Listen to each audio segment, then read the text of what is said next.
The boarding gate at JFK Airport buzzed with the usual chaos of international travel. Flight 247 to London was already running 20 minutes behind schedule, and passengers shuffled impatiently in the waiting area. Some checked their phones for the 100th time, others tapped their feet nervously, and a few lucky ones dozed in uncomfortable airport chairs. Among the crowd stood a woman in her early 40s, quietly observing the scene around her. She wore simple dark jeans, well worn but clean, and a soft gray sweater that looked like it had seen many wash cycles. Her dark hair was pulled back in a practical ponytail, and she carried a modest black backpack instead of expensive designer luggage. Nothing about her appearance suggested wealth or status. She could have been anyone: a teacher heading to London for vacation, a small business owner attending a conference, or maybe someone visiting family abroad. When first-class boarding was announced, she stepped forward with her boarding pass. The gate agent barely glanced up as she scanned the ticket. This was routine. People got upgraded all the time: frequent flyer miles, last-minute changes, or sometimes just luck. The woman walked down the jet bridge with the same calm pace she had maintained throughout the boarding process.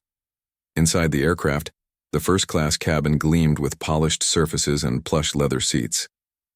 The flight attendants, dressed in crisp uniforms, greeted each passenger with practiced smiles and offers of pre-flight beverages. When the woman reached seat 2A, she settled in without fuss. No complaints about the temperature, no requests for extra pillows, no demands for immediate attention. She simply buckled her seatbelt, pulled out a paperback novel, and began reading. The other first-class passengers were a different story entirely. In 1A sat a man in an expensive suit who had already asked twice about the Wi-Fi password and complained that his champagne wasn't cold enough. Across the aisle, a woman dripping in jewelry was loudly explaining to her companion why she absolutely had to fly first class because coach was simply unbearable. Behind them, a businessman was arguing with someone over his phone about stock prices, his voice carrying throughout the cabin despite several pointed looks from other passengers. The flight attendants moved through their pre-flight routine with professional efficiency. They knew how to read passengers within minutes of boarding. The loud businessman would probably want multiple drinks and would ring the call button frequently. The jewelry-laden woman would likely complain about something before they even took off. But the quiet woman in 2A, she would probably be the easiest passenger of the flight. Low maintenance, polite, no special requests. As the plane pushed back from the gate and began its taxi to the runway, the woman closed her book and looked out the window. The airport ground crew moved with practiced precision, guiding the massive aircraft toward takeoff. She watched with genuine interest, not the bored expression of someone who flew constantly for business, but with the curiosity of someone who still found air travel fascinating. During takeoff, while other passengers gripped their armrests or continued their phone conversations until the last possible second, she sat calmly with her hands folded in her lap. When the plane hit a small pocket of turbulence shortly after takeoff, causing several passengers to gasp and grab their seats, she barely seemed to notice. Her composure was remarkable, though not in a way that drew attention. She simply seemed comfortable in her own skin, unbothered by the minor dramas unfolding around her. Once the plane reached cruising altitude and the seatbelt sign turned off, the cabin service began in earnest. First-class passengers were offered warm towels, premium beverages, and elaborate snack platters. The flight attendants moved with choreographed precision, each knowing their role in delivering the luxury experience that justified the hefty first-class ticket prices. The woman accepted a simple glass of water and declined the warm towel with a polite smile. When offered the snack selection, artisanal cheeses, imported olives, and gourmet crackers arranged on fine china, she took a small portion and thanked the attendant genuinely. Her response was so different from the other passengers, who either dismissed the offerings as insufficient or demanded additional options not on the menu. As the flight progressed over the Atlantic, the cabin settled into the familiar rhythm of long-distance travel. The businessman had finally ended his phone calls and was working on his laptop. The jewelry woman had fallen asleep with her eye mask and designer blanket. Other passengers watched movies on their personal entertainment systems or flipped through magazines. The woman in 2A continued reading her book, occasionally glancing up to observe her fellow passengers or look out at the ocean below. She seemed genuinely relaxed, not like someone trying to prove they belonged in first class or someone uncomfortable with the luxury around them. She simply existed in the space naturally, as if first-class cabins were neither intimidating nor particularly impressive to her. The flight attendants had their own rhythm and observations. During their brief breaks in the galley, they would quietly discuss the passengers, predicting who would need extra attention and who would be trouble. The woman in 2A had already earned their silent appreciation. She was the kind of passenger they loved, polite, undemanding, and genuinely pleasant without being overly chatty.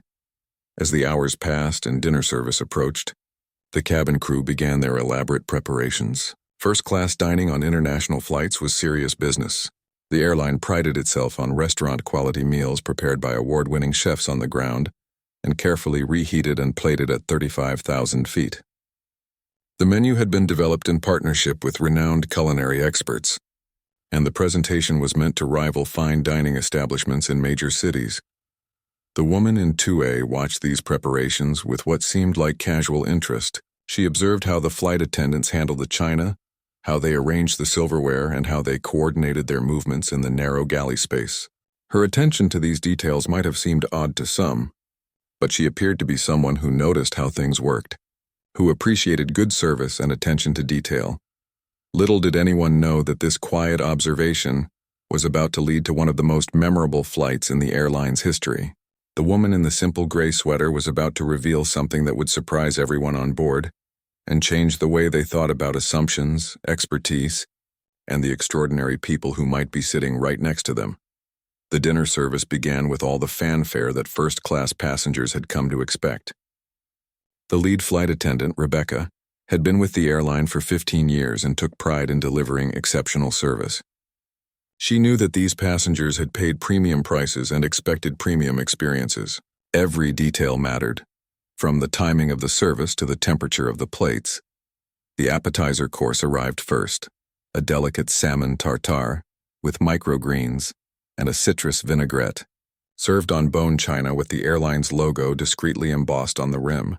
The presentation was beautiful, carefully arranged to look like something from a high-end restaurant. Passengers murmured their approval as the plates were set before them. The woman in 2A accepted her plate with a quiet, "Thank you." She picked up her fork and took a small bite, chewing thoughtfully. Her expression remained neutral, though she seemed to be considering something. She took another bite, this time pausing a bit longer. The salmon was fresh enough, but the citrus in the vinaigrette was overpowering the delicate fish, and the microgreens had clearly been sitting too long. They lacked the crisp texture that would have provided the intended contrast.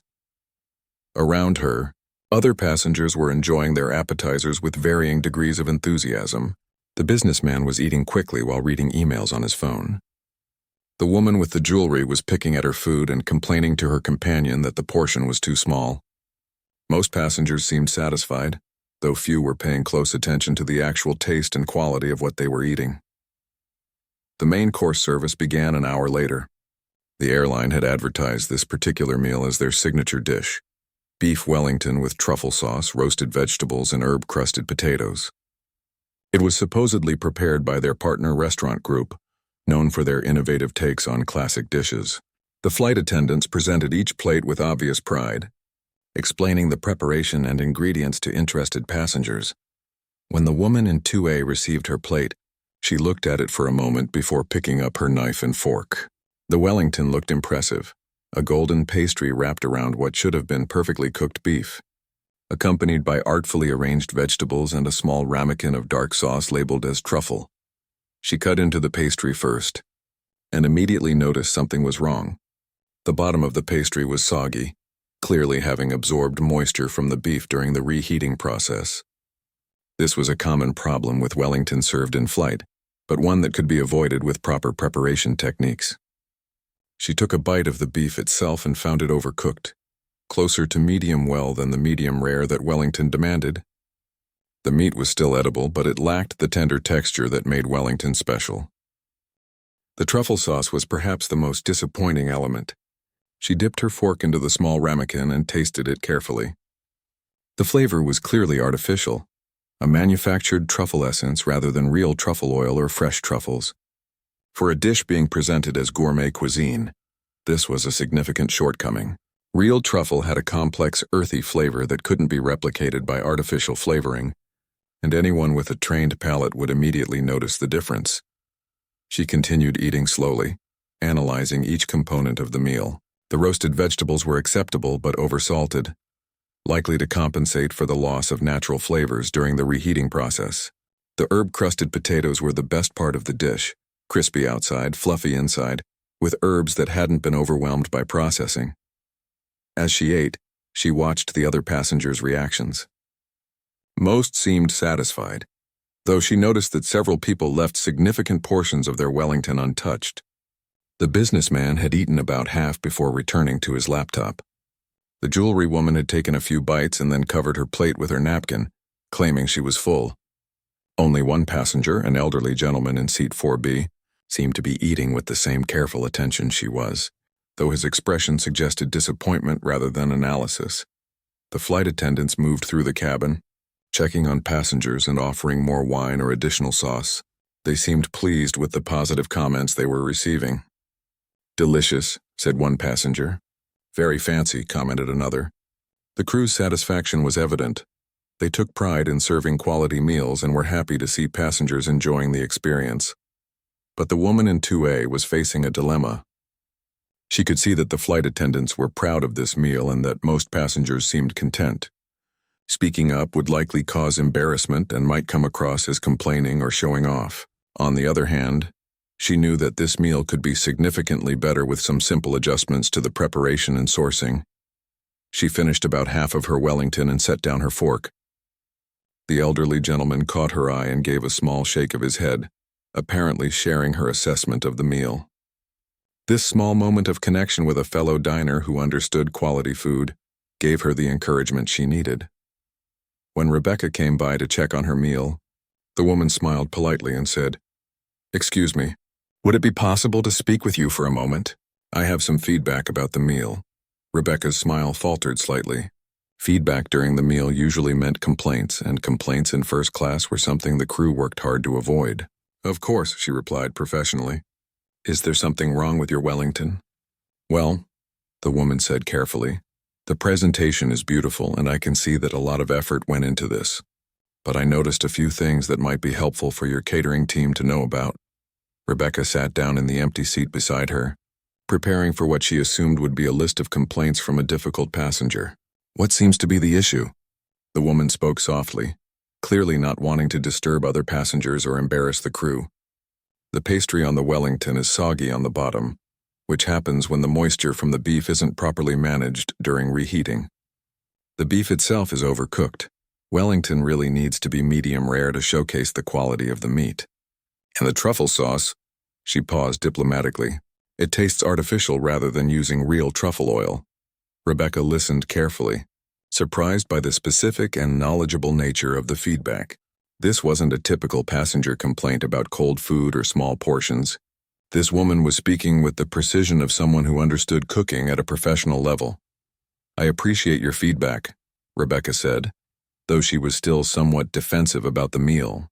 "Our catering partner is award-winning, and this dish is one of our most popular offerings." The woman nodded understandingly. "I'm sure they are very talented. These are just technical challenges that come with airline service. It's incredibly difficult to maintain restaurant quality at this altitude with the reheating limitations. I was wondering if it might be possible to speak with your catering manager when we land. I might be able to suggest some techniques that could help improve the preparation." Rebecca was taken aback by the offer. Passengers didn't usually volunteer to help improve airline meals. "May I ask about your background in food service?" she asked curiously. The woman smiled modestly and reached into her backpack.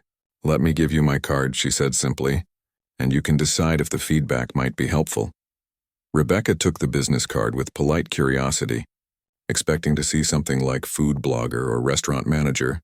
Instead, her eyes widened as she read the elegant black lettering, "Isabella Rodriguez, Executive Chef and Owner, Verdi Restaurant Group, James Beard Award winner, 3 Michelin stars." For a moment, Rebecca couldn't speak. She looked from the card to the woman sitting calmly beside her, then back to the card. Verdi Restaurant Group was legendary in culinary circles. Their flagship restaurant in Manhattan had a waiting list that stretched 6 months, and their cookbook had topped bestseller lists for over a year.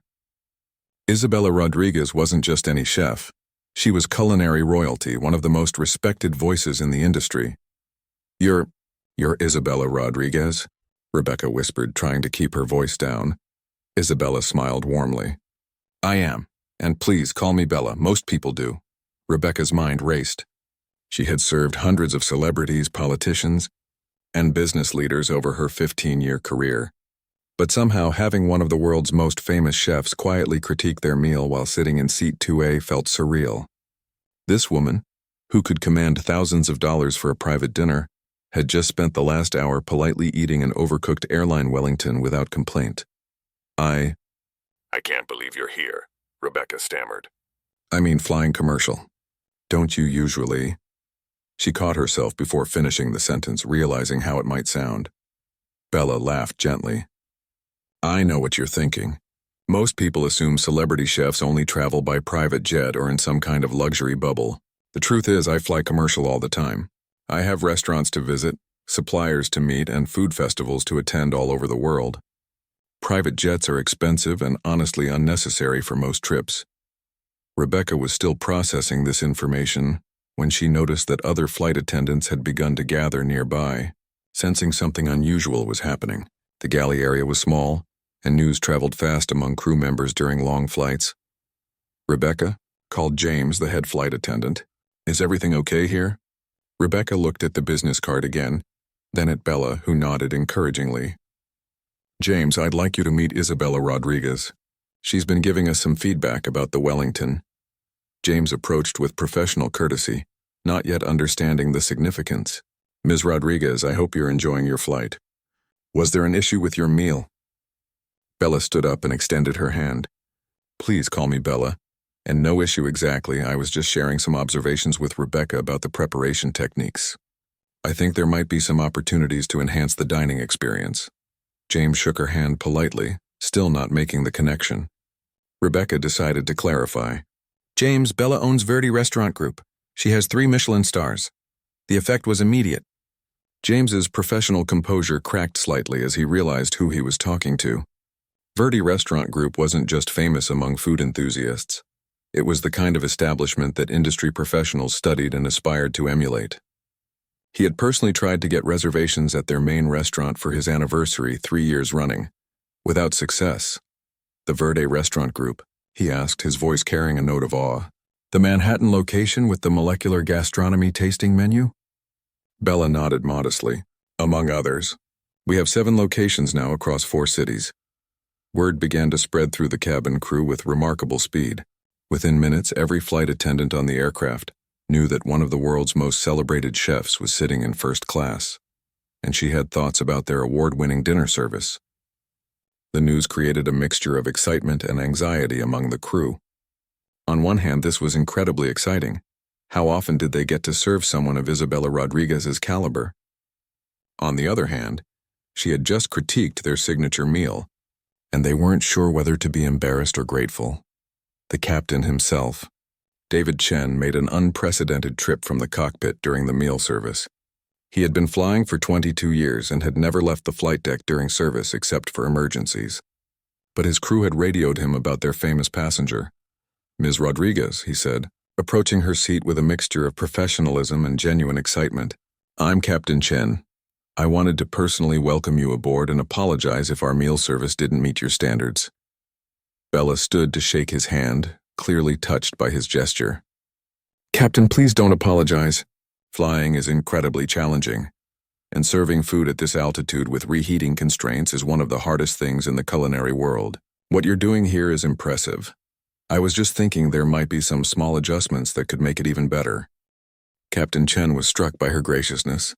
Here was someone who could have demanded special treatment or complained loudly about the meal quality, but instead she was offering constructive help with genuine kindness. "We would be honored to have your input," he said sincerely. "Our catering partner is always looking for ways to improve, and feedback from someone with your expertise would be invaluable." By now, some of the first-class passengers had begun to notice the unusual attention being paid to the woman in 2A. The businessman had looked up from his laptop, Curious about the gathering of crew members, the elderly gentleman who had shared Bella's assessment of the Wellington was watching with interest, perhaps beginning to understand why she had eaten with such careful attention. Rebecca, still holding the business card like a treasure, asked the question that was on everyone's mind. "Bella, what would you suggest? I mean, how could we make this better?"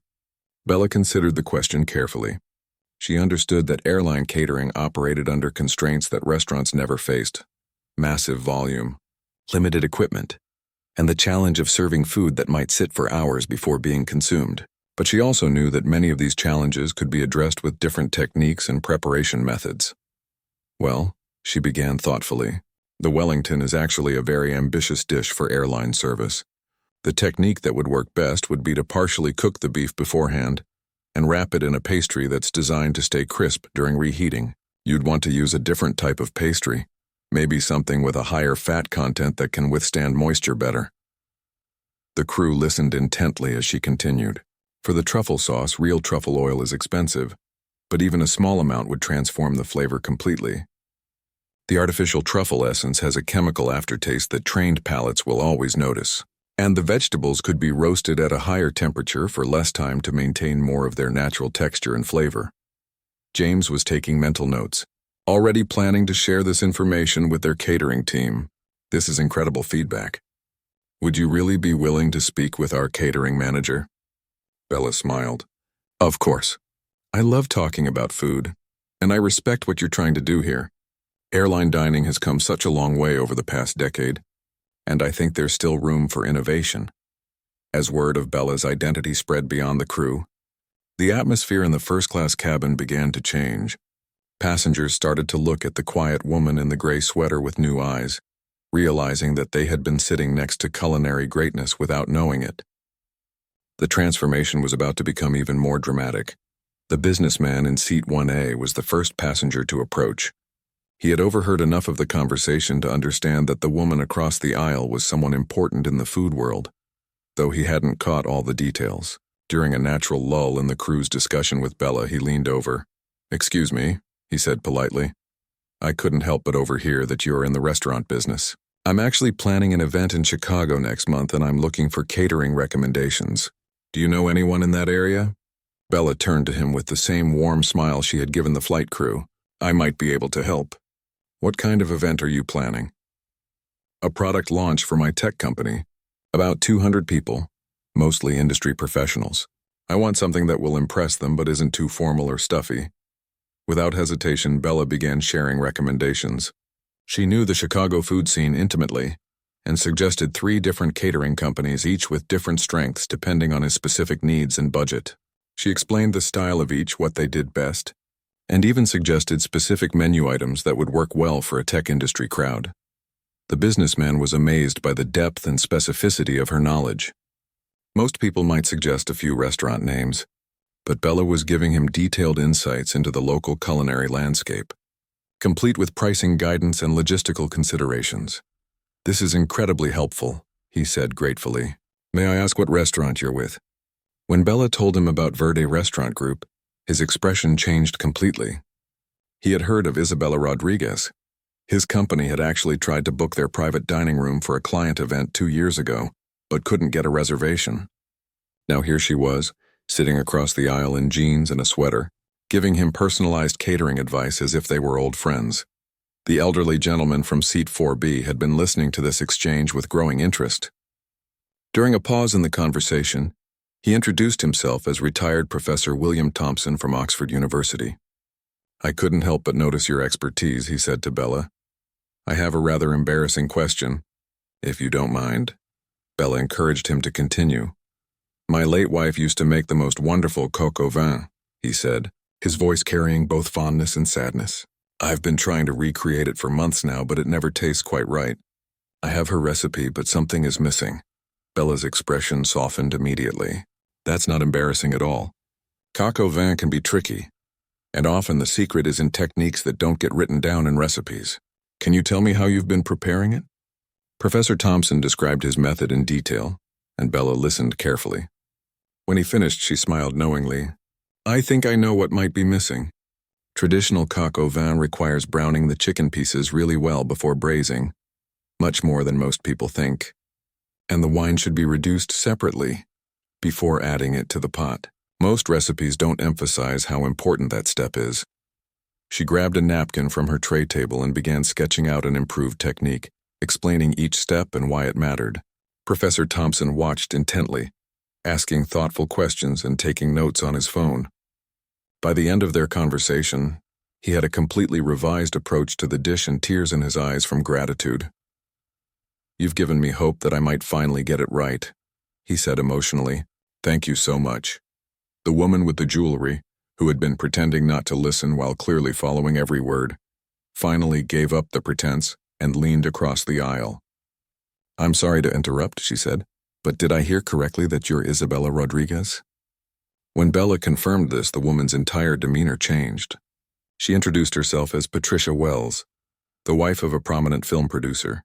"My husband and I have been trying to get a table at your Manhattan restaurant for over a year. We've heard it's absolutely life-changing." Bella laughed gently. "You're very kind.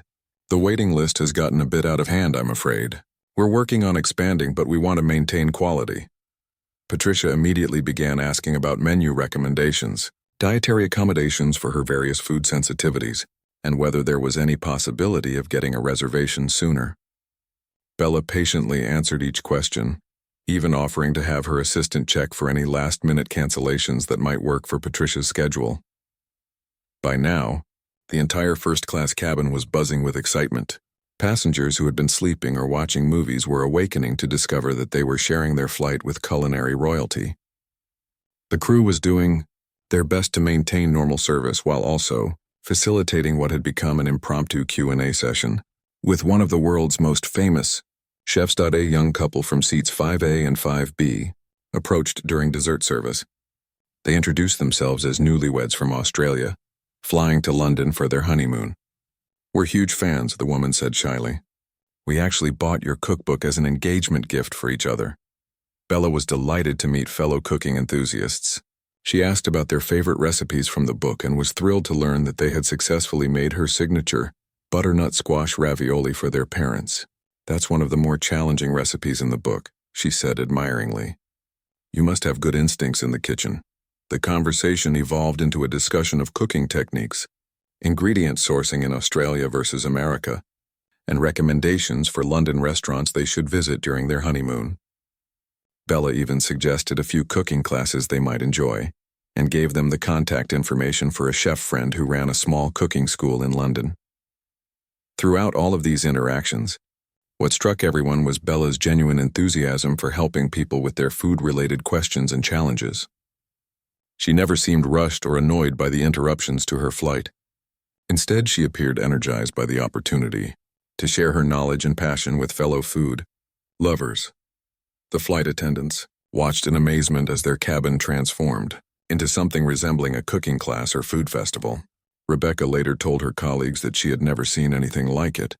Passengers were trading seats to get closer to the conversation, sharing stories about their own cooking adventures, and even comparing notes about restaurants they had visited in various cities. Captain Chen made another unprecedented trip from the cockpit to personally thank Bella for her positive impact on the flight. "In 22 years of flying," he told her, "I've never seen passengers so engaged and happy during a long-haul flight. You've created something really special here." As the plane began its descent toward London, passengers were already exchanging contact information and making plans to visit each other's cities. The businessman was planning a dinner at Verdi's Chicago location. Professor Thompson was inviting the newlyweds to visit him in Oxford if they made it that far north. Patricia was discussing with several other passengers the possibility of organizing a group visit to Bella's restaurant. What had started as a simple critique of an airline meal had transformed into something much larger, a celebration of food, hospitality, and human connection. And at the center of it all was a woman in a gray sweater who had reminded everyone that extraordinary experiences could happen anywhere, even at 35,000 feet. As Flight 247 touched down at Heathrow Airport, the first-class cabin was buzzing with energy that was completely different from the typical post-flight atmosphere. Instead of tired passengers eager to escape the confines of the aircraft, there was an almost party-like mood. People were still talking animatedly, exchanging final contact information, and making last-minute plans to meet up in London. Bella had spent the final hour of the flight answering questions about everything from knife techniques to restaurant management, wine pairing to food photography. She had helped the businessman refine his catering plans, given Professor Thompson detailed instructions for perfecting his coq au vin, provided the newlyweds with a list of must-visit London food markets, and even sketched out a simple recipe for homemade pasta on napkins for several interested passengers. When the aircraft reached the gate and the seatbelt sign turned off, something unprecedented happened. Instead of immediately jumping up to grab their carry-on luggage and rush toward the exit, the first-class passengers remained seated, continuing their conversations with Bella. Flight attendant Rebecca had never seen anything like it in her 15-year career. "Ladies and gentlemen," Captain Chen announced over the intercom, "we've arrived at London Heathrow. I want to personally thank our passengers in first class for making this one of the most enjoyable flights I've experienced in over 2 decades of flying. Safe travels to everyone." As passengers finally began to gather their belongings, several approached Bella one final time. Patricia Wells handed her a business card and said, "Please, if there's ever anything my husband and I can do for you in the entertainment industry, don't hesitate to call. You've made this trip unforgettable." Professor Thompson shook her hand warmly.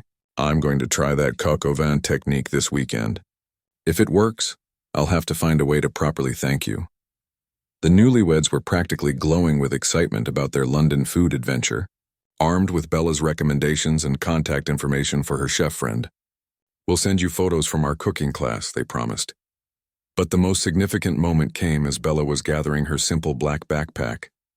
Rebecca approached with a tablet in her hand, followed by a man in a crisp airline uniform whom she hadn't seen during the flight. "Bella," Rebecca said, "I'd like you to meet David Martinez, our catering operations manager for European routes. He was waiting at the gate specifically to speak with you." David stepped forward with obvious excitement and nervousness. "Ms. Rodriguez, it's an incredible honor to meet you. When our crew radioed ahead about your feedback on tonight's meal service, I immediately cleared my schedule. We would be deeply grateful for any insights you might be willing to share." Bella smiled warmly. "I'd be happy to discuss it. The crew mentioned that your catering partner is award-winning, and I can see they're trying to do something special with the airline dining experience." What followed was a 30-minute conversation in the gate area that would fundamentally change the airline's approach to first-class dining. Bella explained the technical challenges she had identified with the Wellington, suggested alternative preparation methods that would work better with airline constraints, and recommended suppliers who specialized in high-quality ingredients for volume catering. David took detailed notes, asking thoughtful questions about everything from pastry composition to sauce preparation. He was particularly interested in Bella's suggestions for dishes that would travel well and reheat successfully while maintaining restaurant-quality flavors. "The key," Bella explained, "is working with the limitations rather than against them. Airline service has unique challenges, but it also has unique opportunities. You have a captive audience for several hours, which allows for more creative presentation and pacing than most restaurants can offer." By the end of their conversation, David had invited Bella to consult on a complete redesign of their first-class dining program. "We've been wanting to elevate our service to truly compete with the luxury airlines," he said. "With your guidance, I think we could create something genuinely special." Bella agreed to review their current menu and provide detailed recommendations for improvement. She also suggested they consider seasonal menu changes and regional specialties for different routes, ideas that had never occurred to the airline's catering team. 3 months later, the airline announced the launch of their new Chef's Table first-class dining experience. The program featured seasonally rotating menus designed in consultation with Isabella Rodriguez, using preparation techniques specifically adapted for airline service. The Wellington that had started the whole conversation was replaced with a signature braised short rib dish that actually improved during the reheating process, accompanied by a sauce made with real truffle oil and vegetables that maintained their texture at altitude. The response was overwhelmingly positive. Food and travel magazines featured articles about the airline's innovative approach to in-flight dining. Passengers specifically requested flights with the new menu, and the airline saw a significant increase in first-class bookings on routes featuring the Chef's Table experience. But the impact extended far beyond the airline industry. Professor Thompson successfully recreated his wife's coq au vin using Bella's technique and invited his neighbors to share the meal, creating new friendships in his retirement community. The Australian newlyweds attended cooking classes in London and eventually opened their own small restaurant in Melbourne, citing their conversation, with Bella as the inspiration that gave them confidence to pursue their culinary dreams. The businessman's Chicago product launch was such a success that he hired Bella's recommended caterer for his company's annual conference, leading to a long-term partnership. Patricia Wells and her producer husband became regular customers at Verde Restaurant Group and eventually collaborated with Bella on a food-focused documentary film. 6 months after the flight, Bella received an unexpected package at her restaurant. It contained a handwritten letter from Captain Chen and a photo of the entire flight crew from that evening, all wearing chef's hats in her honor.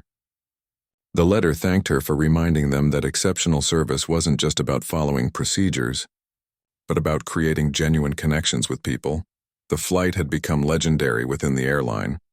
Rebecca was promoted to head of passenger experience training, where she used the story of Bella's flight to teach new crew members about the importance of seeing each passenger as an individual with their own expertise and experiences to share.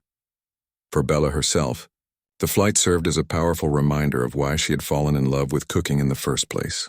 It wasn't just about creating beautiful dishes or earning accolades. It was about bringing people together and sharing the joy that came from good food and genuine hospitality. She often told the story during interviews and speaking engagements, emphasizing how a simple willingness to speak up constructively had led to meaningful connections with complete strangers and positive changes that affected thousands of future travelers. The flight had reinforced her belief that food was one of the most powerful ways to bridge differences and create community. Whether in a high-end restaurant or in the first-class cabin of an airplane flying over the Atlantic Ocean. Years later, passengers still occasionally approached Bella in airports, recognizing her from various media appearances to tell her their own stories of how that famous flight had inspired them to be more open to unexpected conversations with fellow travelers. The ripple effects of one honest conversation about an overcooked Wellington continued to spread, creating connections and opportunities that none of them could have imagined when they first boarded Flight 247 from New York to London.